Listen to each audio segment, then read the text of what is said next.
Alhamdulillah, alhamdulillahi rabbil alamin, wa bihi nasta'in ala umurid din. Asyhadu an la ilaha illallah wa asyhadu anna Muhammadar Rasulullah.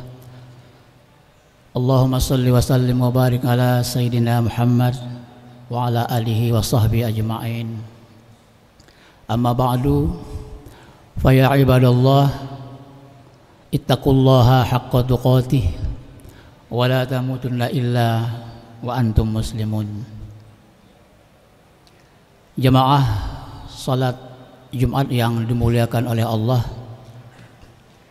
pertama marilah kita sama-sama mengucapkan puji dan syukur kehadirat Allah Subhanahu wa taala, di mana pada siang hari ini kita diberikan kesempatan, kesehatan, waktu, sehingga kita bisa melaksanakan ibadah salat Jumat, salah satu ibadah yang diwajibkan kepada kaum muslimin. Selawat dan salam kita aturkan kepada junjungan Nabi besar Muhammad sallallahu alaihi wasallam. Kemudian yang berikutnya, kita juga bersyukur karena di waktu yang sangat berbahagia ini kita dipermudah dalam rangka melaksanakan ibadah salat Jumat, karena masih banyak barangkali saudara-saudara kita yang tidak bisa melaksanakan. Ada yang mungkin dalam perjalanan musafir, ada yang sakit, dan masih banyak halangan-halangan yang lain. Tetapi kendati pun demikian, di tengah-tengah kesibukan kita dalam hal ini berbagai macam profesi, kita masih menyempatkan diri dalam rangka ibadah salat Jumat pada waktu yang mulia ini.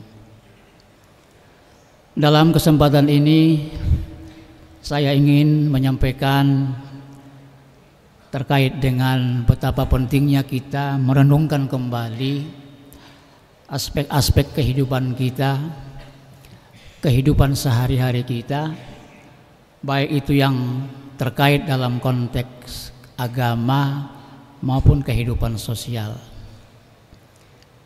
Kalau dalam konteks agama, perlu kita merenungkan kembali terkait misalnya ibadah kita, kemudian pertaubatan kita. Kemudian dalam konteks sosial, nanti akan sedikit saya sampaikan renungan terhadap pekerjaan, profesi maupun waktu yang kita gunakan.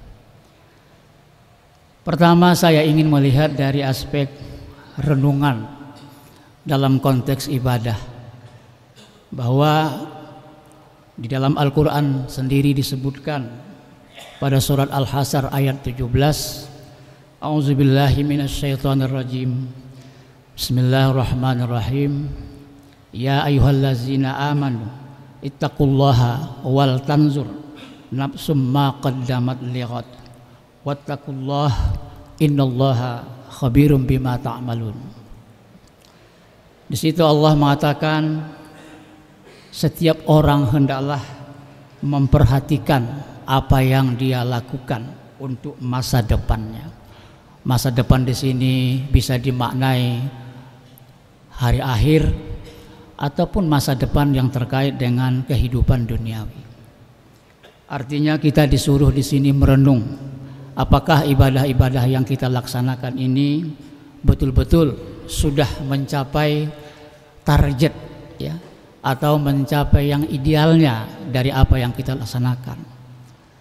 Ibadah di sini bisa dilihat dalam konteks dunia dan juga bisa dilihat dalam konteks akhirat, atau juga bisa dilihat di sini sebagai sebuah kewajiban, atau jangan-jangan juga itu hanya sebagai transaksional dengan Allah Subhanahu wa taala. Kita harus mengevaluasi.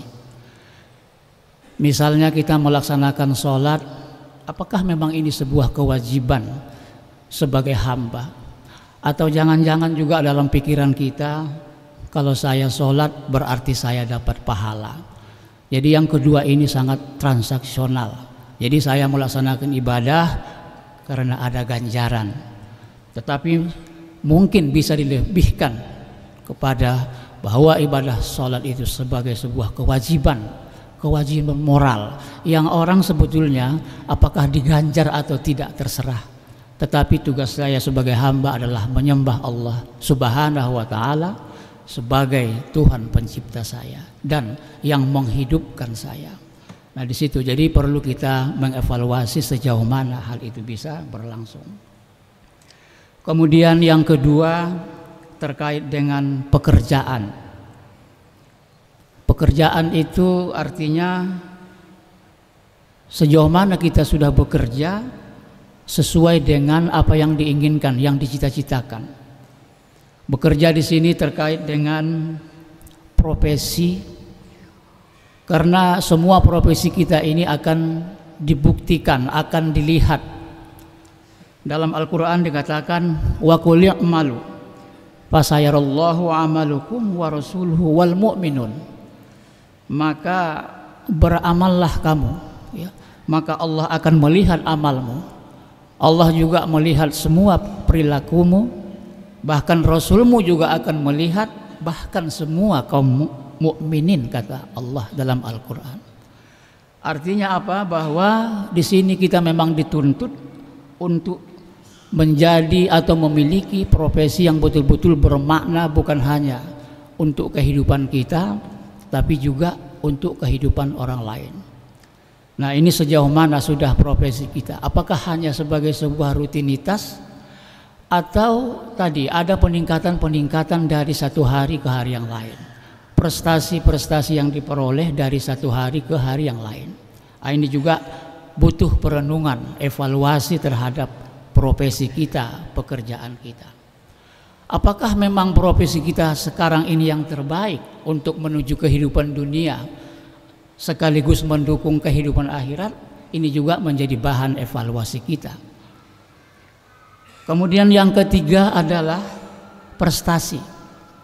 Jadi hasil. Jadi tidak hanya sekedar untuk menjadi sesuai dengan target rutinitas, tetapi ada prestasi-prestasi yang muncul dari apa yang kita lakukan. Dalam sebuah hadis Rasulullah mengatakan al-a'immatu min Quraisy, pemimpin itu dari bangsa Quraisy. Mengapa bangsa Quraisy? Sebetulnya di sini bukan nabi ya mendewa-dewakan bangsa Quraisy, tetapi yang berhak memang waktu itu menjadi pemimpin adalah bangsa Quraisy. Kenapa? Mereka adalah orang-orang yang berprestasi baik di bidang keilmuan, harta dan sebagainya.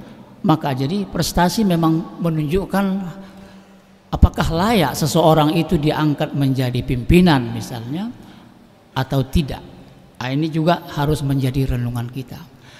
Apakah profesi kita hanya rutinitas atau profesi kita ini bisa naik tingkatnya menjadi profesi yang betul-betul menumbuhkan prestasi yang bermakna bagi diri kita maupun bagi orang lain.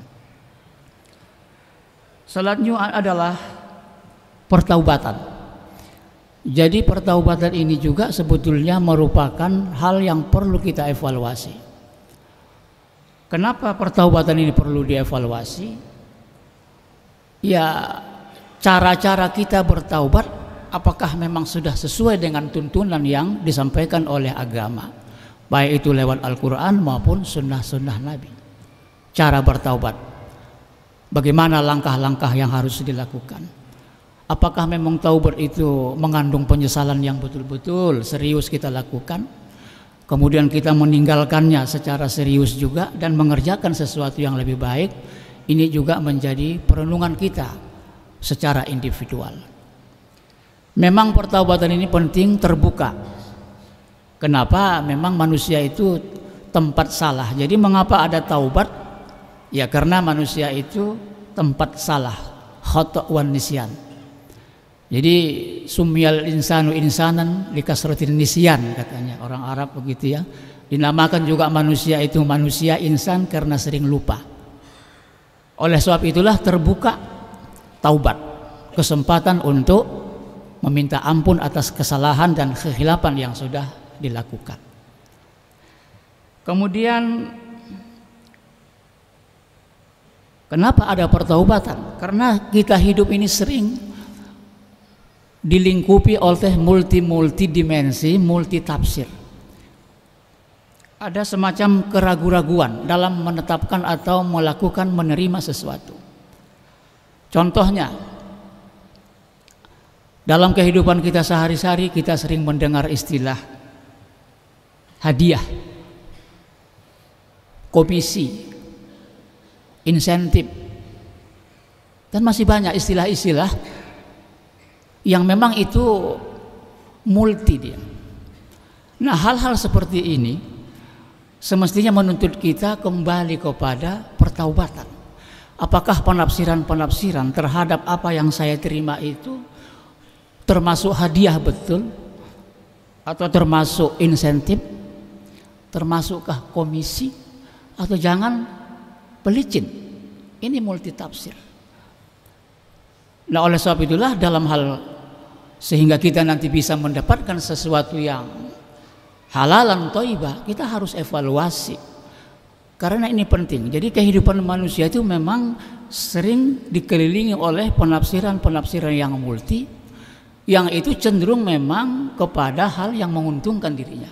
Makanya di situ dibuka pintu taubat. Kemudian yang ketiga misalnya adalah manusia juga tidak mau disalahkan. Apa yang dimaksud tidak mau disalahkan? Tidak apa-apalah, saya kan dosa saya hanya korupsi 100.000, dia itu kan 1 juta, jadi tidak mau disalahkan. Bahkan seolah-olah menormalisasi apa yang dia lakukan. Nah, di situ juga pintu taubat terbuka. Nah, jadi hidup kita ini sering dalam kondisi yang samar-samar, yang mungkin dalam agama sering disebut apa itu ya, ragu-ragu lah ya dalam keputusannya. Oleh sebab itulah pintu taubat terbuka di sini, sehingga nanti kita bisa mendapatkan yang sesuatu yang lebih baik ya, lebih sah ya, halalan thayyibah. Kemudian yang terakhir yang perlu kita evaluasi terkait dengan waktu ya. Waktu yang terasa tidak tidak terasa waktu itu berjalan dengan cepat. Saya sering bilang sama mahasiswa, waktu untuk mahasiswa setahun itu hanya 8 bulan, bukan 12 bulan setahun. 1 semester itu 4 bulan, bukan 6 bulan. Jadi kadang-kadang mahasiswa itu, mohon maaf ini yang mahasiswa, karena kita di kampus, kok 1 semester nggak terasa. Memang 1 semester itu bukan 6 bulan, tetapi 4 bulan waktu. Jadi betul-betul kita harus berhitung dengan waktu. Dalam Al-Quran juga Allah mengatakan wal asri, demi waktu, innal insana lafi khusr, sungguhnya manusia itu selalu dalam keadaan merugi, illal ladzina amanu, kecuali mereka yang beramal, beriman, wa amilus solihat, dan mereka beramal soleh. Beramal soleh ini artinya yang di dalamnya terkandung nilai-nilai kebenaran dan kebajikan. Wa amilus solihat wa tawasaw bil haqqi wa tawasaw bis sabr, dan kita diminta untuk saling menasihati. Tetapi belum tentu nanti kita yang memberi nasihat ini direspon dengan positif. Oleh sebab itu di bagian akhir dikatakan wa tawasaw bis sabr, kamu juga harus menjadi orang yang sabar ketika nanti nasihat-nasihatmu tidak diterima oleh objek yang saudara nasihati. Itu mungkin khutbah singkat saya, mudah-mudahan ada manfaatnya bagi jamaah sekalian.